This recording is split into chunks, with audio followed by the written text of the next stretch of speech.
Prvo bih želeo da današnji dan čestitam svim rudarima njihov dan, da im poželim sve najbolje, da kažem da kao Ministarstvo za rad, kao Vlada Republike Srbije svakako ćemo činiti u narednom periodu da kad je u pitanju položaj rudara bude bolji. Danas smo imali prilike da vidimo kako i na koji način se ovaj rudnik razvijao, s kakvim poteškoćama su se novi vlasnici, kada su postali vlasnici ovog rudnika, suočili. I to je ono što je jedna ružna prosto svega onog što se dešavalo. Danas mislim da je položaj rudara mnogo bolji, da on svakako može da bude bolji. Oličenje i položaj građana u našoj zemlji ili u drugim zemljama se upravo oslikava u položaju rudara. Mi kroz položaj rudara vidimo i kako i na koji način se odnosimo kao država prema tim ljudima i svakako mislim da ono što smo činili do sada, svakako mislim da rudari su zadovoljni.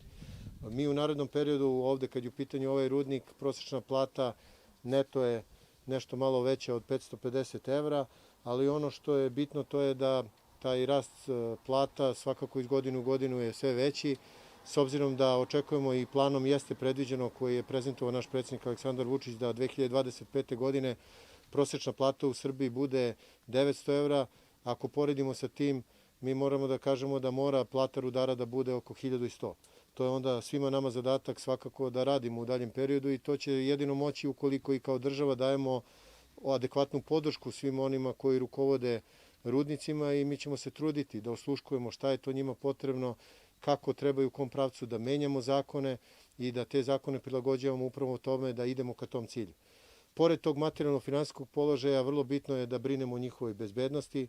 Mi očekujemo da oni koji rukovode pridržavaju se Zakona o bezbednosti i zdravlju na radu, konkretno kao što je i slučaj u ovom rudniku gde je bezbednost i zdravlje na radu podignuto na najviši mogući nivo. Ja želim da se zahvalim domaćinu, da još jednom kažem da mi je čast i zadovoljstvo da evo sad već i drugi put dolazim ovde, da je ovo jedan rudnik koji svakako je primer kako treba da izgleda i kako treba da se rukovodi jednim rudnikom i da kažem da sigurno je potvrda svega toga što čak i građani koji nisu građani ove zemlje dolaze ovde da rade jer nalaze ne samo da je bolja plata, već i uslovi svakako rada su mnogo bolji nego u tim zemljama u okruženju. Samo nastavite tako dalje, eto vi ste primer, a svim rudarima želim još jednom da čestitam današnji dan i da im poželim sreću.